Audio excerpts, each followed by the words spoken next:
La Fórmula 1 tiene el apodo del Gran Circo por algo. La categoría reina del automovilismo ha pasado por tantas historias épicas, batallas legendarias y momentos que dejarían sin uñas a más de uno. Figuras históricas y cientos de anécdotas inundan la memoria de los fanáticos de este deporte. Y entre todas esas historias se encuentran los puntos bajos.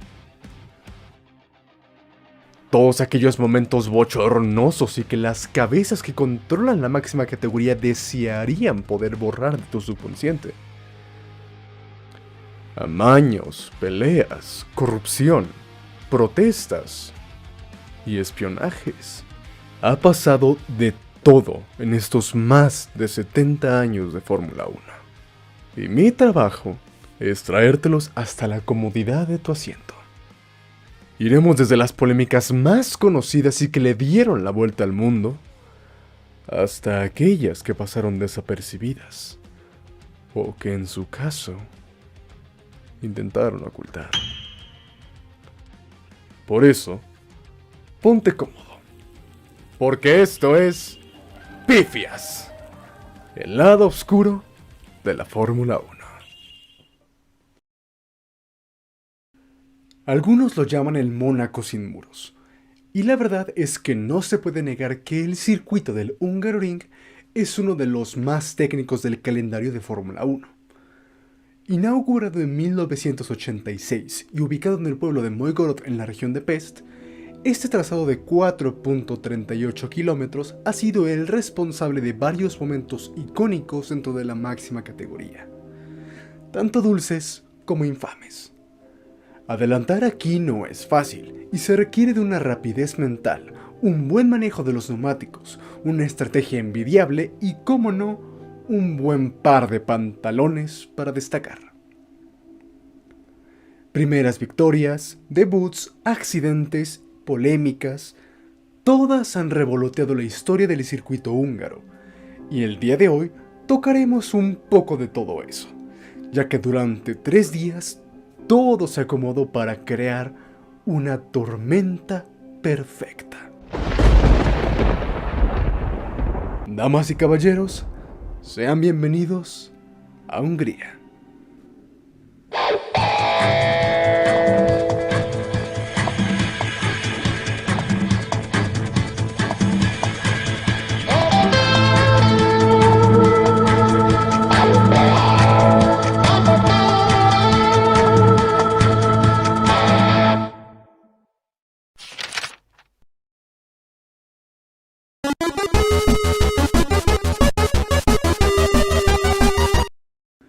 Para contar esta historia necesitamos viajar en el tiempo hasta el año 2009. Específicamente al jueves 24 de julio. Primer día del Gran Premio y ya tenemos gresca, ya que se hacía historia en la categoría, ya que un joven llamado Jaime Alguersuari tomaba los mandos del segundo Toro Rosso. Este reemplazaba a Sébastien Bourdais por bajo rendimiento. Sí, Red Bull destruyendo carreras de jóvenes pilotos. ¿Dónde habría escuchado eso antes? La llegada del español tenía recepciones divididas, ya que algunos mencionaban que Jaime era aún muy joven para debutar en la categoría. Para mí es demasiado joven. Cuando llegué a la Fórmula 1 también era joven.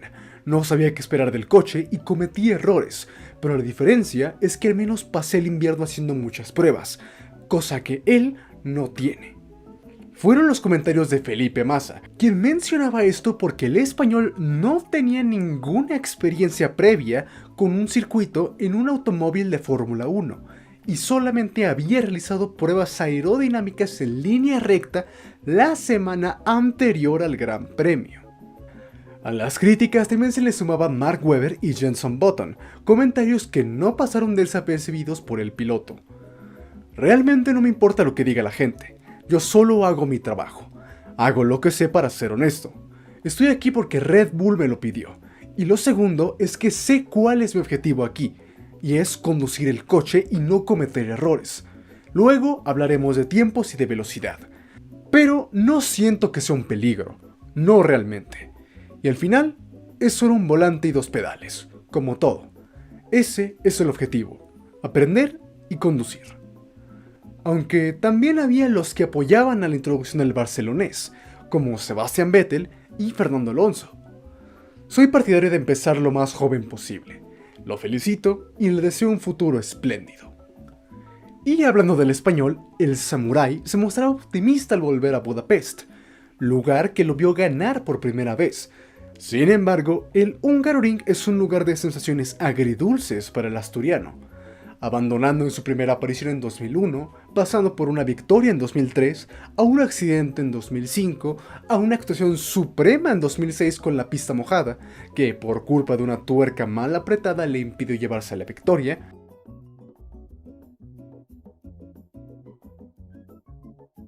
hasta la reciente lucha interna de McLaren en 2007. Ha habido muchas primeras veces en el circuito a lo largo de los años. Jaime Alguersuari, Robert Kubica, quien celebraba su Gran Premio número 50 en esta fecha, Anthony Davidson y varios pilotos también han tenido sus primeras victorias de Fórmula 1 en esta pista. Damon Hill en 1993, Fernando Alonso en el 2003, Jenson Button en 2006 y últimamente Heikki Kovalainen en 2008. Durante la rueda de prensa del jueves, uno de los periodistas le preguntó a Norbert Hock, próximo director del ese entonces nuevo equipo y sucesor del equipo Brown, Mercedes AMG, si era cierta su afirmación de que un accidente similar al de Henry Surtees no era posible en la Fórmula 1, y, de ser cierto, ¿por qué estaba tan seguro? Hecho que el señor Hock negó rotundamente. ¿Por qué esto es importante? Lo verán en un segundo. El panorama para la carrera era el siguiente. Jenson Button había visto reducida su ventaja en el campeonato una vez más, como resultado del Gran Premio de Alemania, aunque el británico todavía tenía una ventaja de 21 puntos al frente del pelotón. Sebastian Vettel había hecho el daño, subiendo él al segundo puesto con 47 puntos, mientras que el coequipero de Red Bull, Mark Webber, había subido al tercer peldaño con 45 puntos y medio. En el campeonato de constructoras, Brown Mercedes tenía 112 puntos y continuaban liderando la búsqueda por el campeonato, aunque su ventaja había sufrido un revés. De hecho, un segundo 1-2 para Red Bull Renault los había dejado a tan solo 19 puntos y medio detrás del primer clasificado.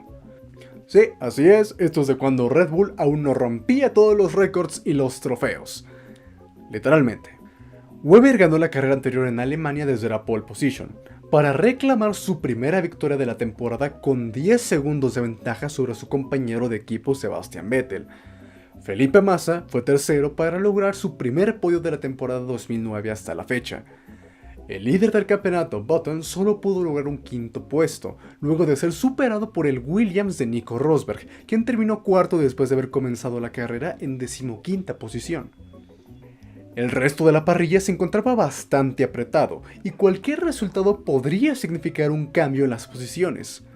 La escudería Ferrari aún necesitaba una victoria para justificar que su SF60 era un auto ganador, y más vale que así fuese, o de lo contrario la cabeza de su jefe de aerodinámica iba a rodar. Y otros equipos como McLaren o Williams confiaban que el circuito les vendría bien. Y es agregar algo muy importante, tanto Ferrari como McLaren habían llegado al Hungaroring con un nuevo sistema eléctrico para sus vehículos, el KERS, toda una novedad en ese momento, y que prometía aumentar el ritmo de sus monoplazas en al menos 4 décimas. Toyota y BMW Sauber estrenaban un nuevo alerón trasero para el fin de semana, y el equipo Renault buscaba desesperadamente un buen resultado para escapar de esa 7ª posición del campeonato.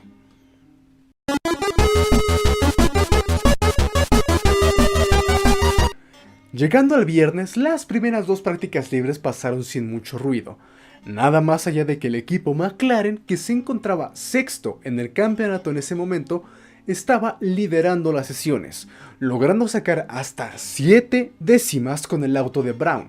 El equipo Williams también se le mostraba competitivo al meter a sus pilotos en el top 5, al igual que el Red Bull de Mark Webber. Sin embargo, estos no se encontraban tan cómodos con el setup, mismo problema que auspiciaba al equipo Renault. La primera victoria de Ferrari parecía que tendría que esperar un poco más, ya que tanto Massa como Raikkonen fueron superados por el Toyota de Jarno Trulli, que terminó las sesiones sexto y octavo respectivamente. Y a pesar de hacer buenas actuaciones, el debutante Alguersuari no pudo salir del último lugar. Durante la práctica del sábado ocurrió la única novedad. A pesar de volver a ser liderada por el McLaren de Lewis Hamilton, los libres 3 vieron a Nick Heidfeld colocarse en segunda posición con el BMW Sauber, por delante de Nico Rosberg, Heikki Kovalainen y del Toro Rosso de Sebastian Buemi, en quinta plaza. Al igual que Adrian Sutil, sufrió un accidente con su Force India al pasarse de frenada en la curva 8 y terminar golpeando el muro. Y antes de hablar de la clasificación, hay que tocar un tema más que interesante. Durante el año 2009 se vivió un conflicto interno entre la FIA y la Asociación de Equipos de Fórmula 1, o FOTA, para abreviar y en inglés. Un conflicto que involucraba cambios en el reglamento, techos presupuestarios, inclusión de nuevos equipos y hasta inclusive la posible partida de los equipos de Fórmula 1 a otra categoría. Pues, durante el Gran Premio de Hungría, los jefes de todos los equipos anexados a la FOTA y la mesa de la FIA se sentaron a hablar acerca de un nuevo pacto de la concordia, el cual mencionaba la restricción del número de personal en un fin de semana de carrera, la homologación de alerones, un límite de actualizaciones por temporada y la prohibición de realizar testings a lo largo del año. O al menos así hubiera sido si no fuera porque la FIA excluyó a los participantes de la FOTA de participar en la reunión de Hungría. Ya sé que esto es muy confuso y que seguramente no están entendiendo nada. Es por eso que les invito a revisar el video de Víctor Abad, el gran Víctor Abad, donde explica con lujo de detalle todo lo ocurrido en este conflicto.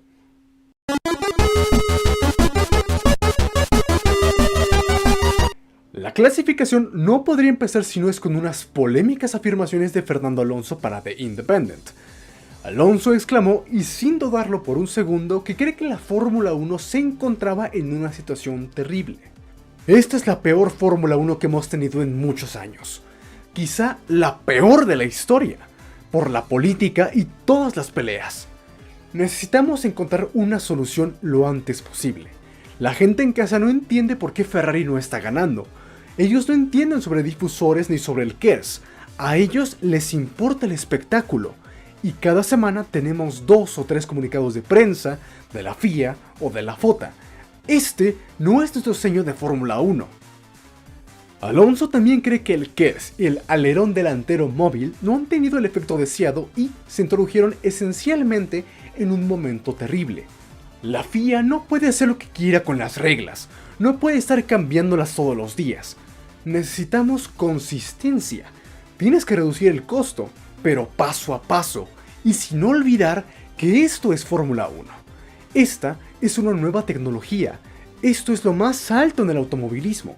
No puedes destruir de un día para otro 60 años de historia de la Fórmula 1.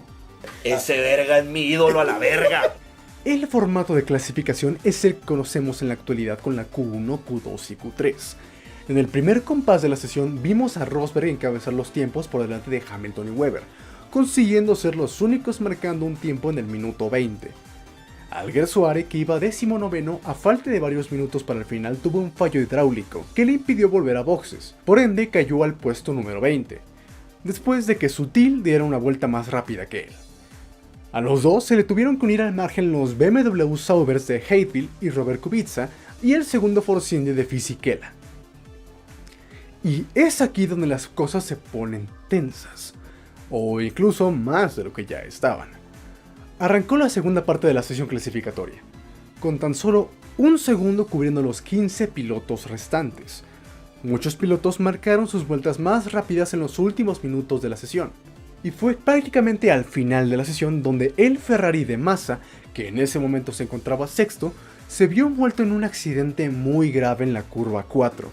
Las repeticiones mostraron escombros golpeando su casco, 1 pulgada por encima del ojo izquierdo.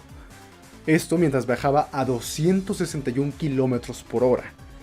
El impacto lo dejó inconsciente y su auto se desvió hasta el borde del césped del interior de la curva 4.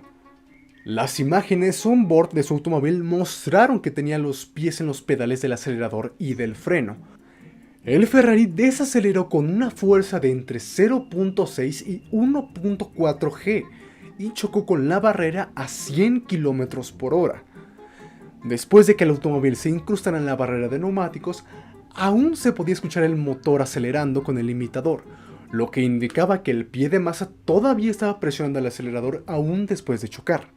Este accidente se produjo tan solo 6 días después de que el piloto de Fórmula 2, Henry Ortiz, sufriera lesiones fatales después de ser golpeado en la cabeza por una rueda que rebotaba en el circuito de Brands Hatch, lo cual terminó provocando una discusión sobre la seguridad de las carreras de monoplazas abiertos. Se sospechaba que el escombro se trataba de un resorte del amortiguador de la suspensión trasera, que seguramente pesaría alrededor de unos 800 gramos, resorte que procedía del automóvil de Barrichello, quien minutos antes ya había informado que algo se había soltado en la parte trasera de su automóvil. Oh, something is broken on my car. Hey, firm. Stay on the back. But it looks like something on the rear heave has collapsed. Brown confirmó que la pieza procedía efectivamente del automóvil de Barrichello y cambió la misma parte en el auto de Button antes de la carrera. A pesar del accidente de Massa, algunos pilotos mejoraron sus tiempos hacia el final de la sesión, ya que habían superado la zona antes del accidente, por lo que Massa cayó a la 8ª posición.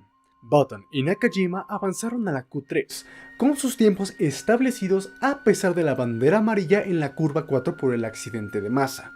El problema de Barrichello significó que él y el equipo Brown se perdieron el último tiro entre los 10 primeros por primera vez esta temporada.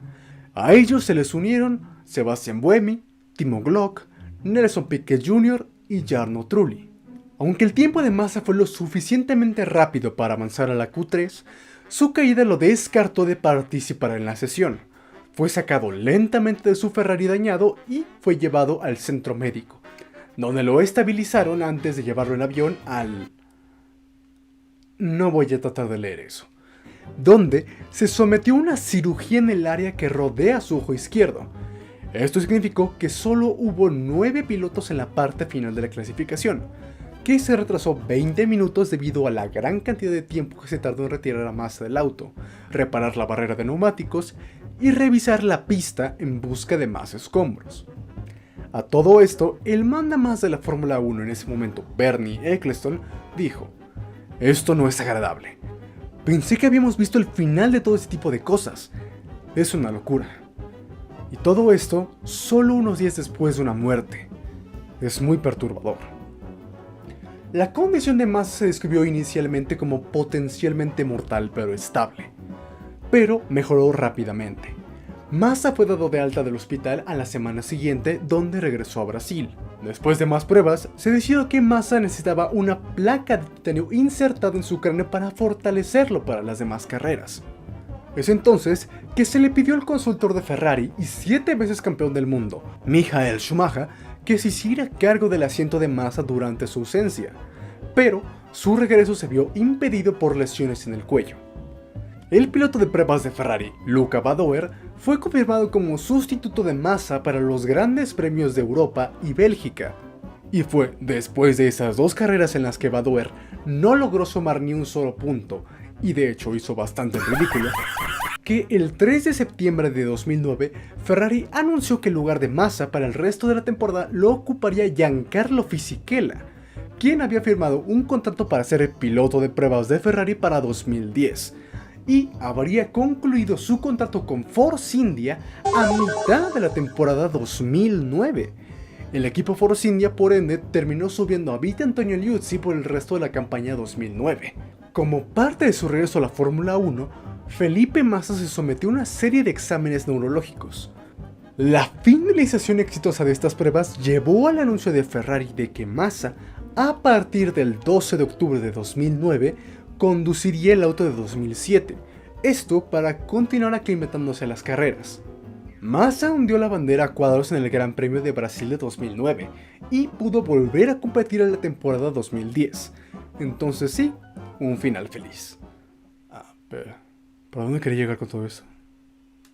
Cierto, Hungría. Por si no fuera suficiente después del retraso que tuvo por el accidente de la sesión, durante la Q3 en los últimos intentos, el sistema de cronometraje del circuito falló.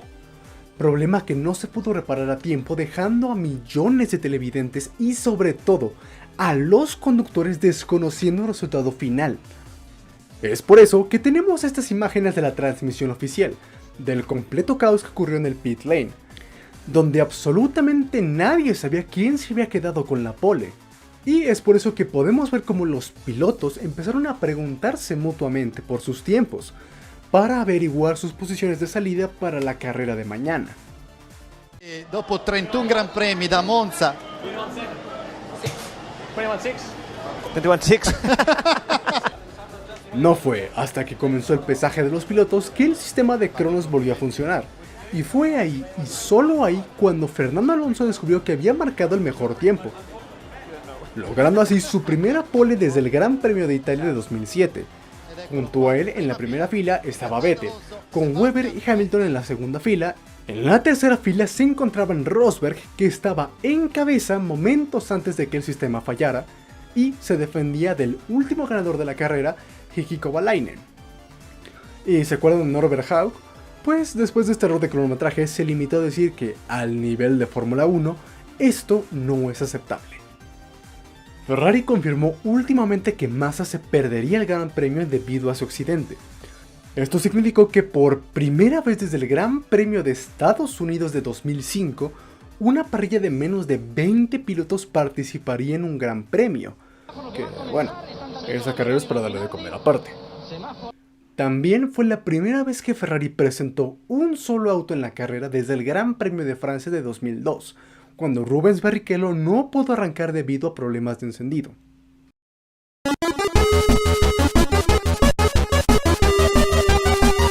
El efecto contrario provocó que Raikkonen y Vettel se apilaran y el Red Bull del alemán hizo un ligero contacto con la parte trasera del Ferrari. Vettel perdió más lugares ante Rosberg y Kovalainen como resultado del incidente, acción que le costó a Raikkonen. El Renault de Alonso sufría de degradación en los neumáticos traseros y también de un problema con la bomba de combustible, lo cual lo obligó a cambiar su configuración de combustible a mitad de la carrera.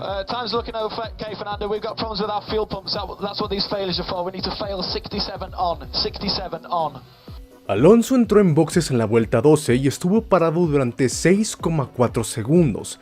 Sin embargo, fue liberado con la rueda delantera derecha colocada incorrectamente.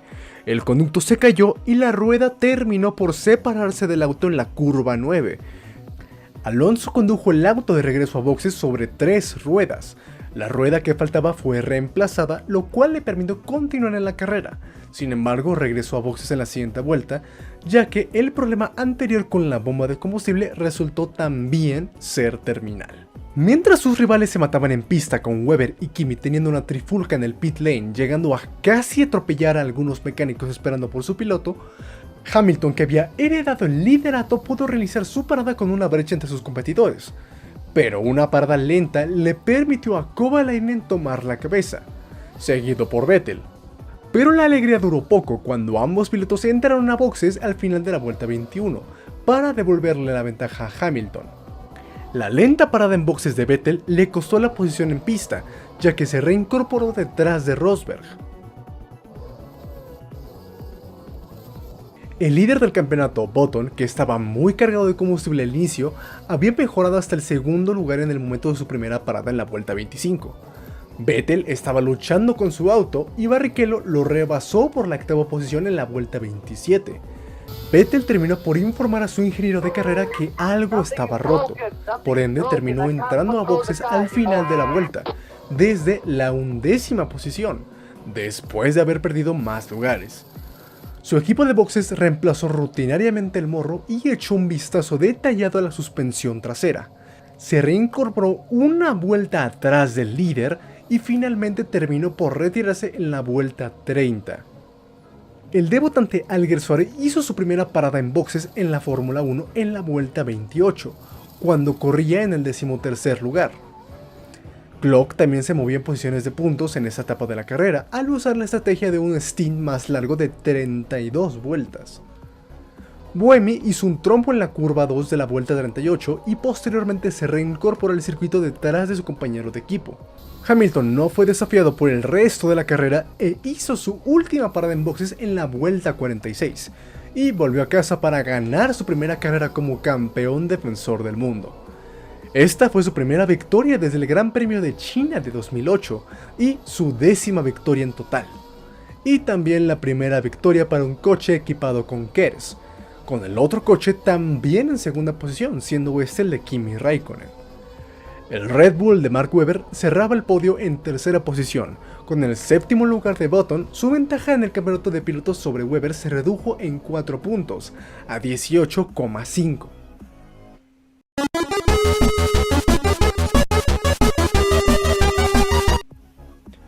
Los 3 primeros clasificados aparecieron en el podio y en la rueda de prensa posterior, donde Hamilton se mostró encantado de volver a estar al frente de la parrilla. Es una sensación increíble estar de vuelta aquí después de tanto tiempo, y con tanta lucha conmigo y con mi equipo, pero como dije en la vuelta, estoy muy orgulloso de los muchachos. Cuando entro a la fábrica y veo lo duro que están presionando todos, veo que todos quieren ganar tanto como yo y nunca se rinden. Raikkonen también logró su mejor resultado de la temporada 2009 hasta la fecha, y afortunadamente la FIA decidió no tomar ninguna medida con respecto a sus incidentes en la curva 1, catalogándolos como incidentes de inicio de carrera. El podio de Webber lo llevó al segundo lugar en la clasificación del campeonato, sin embargo se sorprendió por la forma en que se desarrollaron los procedimientos y describió su resultado como una completa sorpresa. En general, para mí, todavía estoy bastante feliz de tener el resultado que obtuvimos. Todavía estamos aquí. No nos hemos impresionado de ninguna manera. Estamos en la búsqueda y podemos llevar nuestro auto a muchos lugares y ser competitivos, para que nuestros muchachos y Renault tengan mucho de qué enorgullecerse. Sin embargo, no todo fue miel sobre hojuelas para el equipo Red Bull, ya que la FIA multó al equipo por segunda carrera consecutiva con 10.000 euros. Esto por el unsafe release de Webber contra Raikkonen. Esto porque era una situación peligrosa para los ingenieros en la pista. Renault recibió el castigo más duro por los 3 incidentes en pista. Esto en forma de suspensión para la siguiente carrera de la temporada, el Gran Premio de Europa. Los comisarios de carrera consideraron que el equipo liberó el auto de Fernando a sabiendas que uno de los dispositivos de retención de las tuercas no se encontraba en posición segura, e incluso siendo conscientes de esto, no se tomó ninguna medida para evitar que el coche saliera a pista, al igual que falló al no informar al conductor de este problema, ni le aconsejó que tomara las medidas apropiadas dadas las circunstancias, a pesar de que el conductor se comunicó con el equipo por radio creyendo que tenía un pinchazo, lo cual terminó por provocar daños graves al vehículo y creó un peligro en pista para los demás competidores. Renault presentó la multa obligatoria de 6.000 euros para apelar la decisión, y el tribunal confirmó la solicitud de anulación de la suspensión. El equipo fue multado con $50.000 por el incumplimiento de las normas en Hungría, pero se le permitió competir en Valencia. El Gran Premio de Hungría también fue la última carrera para Nelson Piquet Jr. de Renault, ya que se separó del equipo el 3 de agosto de 2009, esto también por su bajo rendimiento en pista, y, tristemente, no volvería a competir en un Gran Premio de Fórmula 1. Poco después, Romain Grosjean sería anunciado como su reemplazo. Esto es importante ya que los entendidos en la materia saben lo que ocurrió unos meses antes en el Gran Premio de Singapur de 2008, el famoso Crash Gate. Pues esto es relevante ya que evidentemente lo ocurrido en esa carrera fue ilegal, y Nelson Piquet Jr. hizo lo que hizo intentando prolongar su estadía en el equipo, cosa que consiguió hasta el Gran Premio de Hungría del año siguiente. Ya no quiero verte nunca más. Donde finalmente Renault lo echó del equipo. Fue ahí donde Piquet dijo: «Ah, ¿no me quieren dejar jugar? Pues me llevo mi balón». Y después de su despido reveló ante los tribunales todo lo referente al Crashgate, provocando que la FIA echara a patadas a Flavio Briatore y a Pat Simons del paddock. Sin embargo, si quieres escuchar la historia completa del Crashgate, puedes dejármela en los comentarios. Y ya que tocamos el tema de Romain Grosjean, ¿por qué no hablamos de la GP2? La ronda de la GP2 de Hungría fue la sexta ronda del campeonato de la serie de GP2 de 2009. Se llevó a cabo de los días 25 y 26 de julio de 2009, evidentemente. Lucas Di Grassi consiguió su primera pole position en GP2, a pesar de estar en la serie durante 3 años. Nico Hülkenberg ganó la primera carrera, la tercera victoria consecutiva del alemán. Guido van der Garde consiguió los primeros puntos para eSport International desde España con el 7º puesto, seguido de una victoria en la carrera sprint, su primera victoria en GP2. Luca Filippi se llevó la vuelta rápida a bordo de su Supernova. Hülkenberg se fue de Hungría con 57 puntos, aún al frente del campeonato por delante de un par de nombres conocidos. El ya mencionado Romain Grosjean, que con su contratación con el equipo Renault tuvo que despedirse de sus aspiraciones al título de GP2. Vitaly Petrov, el mejor amigo de toda España entera, en tercera posición, Lucas Di Grassi cuarto y, como no, el todopoderoso Pastor Maldonado en quinto lugar. Y por último, Art Grand Prix y Barbara Adaxin, quienes peleaban por el campeonato en ese momento, estaban únicamente separados por solo 2 puntos en el campeonato de equipos. Y ya. ¿Y qué? ¿Creían que eso era todo? ¡No!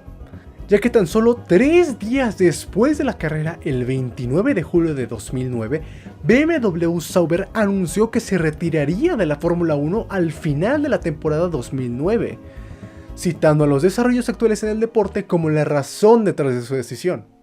Y como dije yo, la tormenta perfecta. Y así es como este gran premio con una calificación de 6.8 en IMDb llega a su fin. Y bueno, espero hayan disfrutado de este episodio piloto de Pifias, el lado oscuro de la Fórmula 1. Si quieres que este proyecto continúe, déjame saber aquí en los comentarios y deja tu buen like. También si tienes alguna sugerencia de algún otro gran premio curioso o de algún otro momento en específico, coméntelo y yo con gusto le daré un vistazo. Yo fui Fox y me despido. Chao, chao.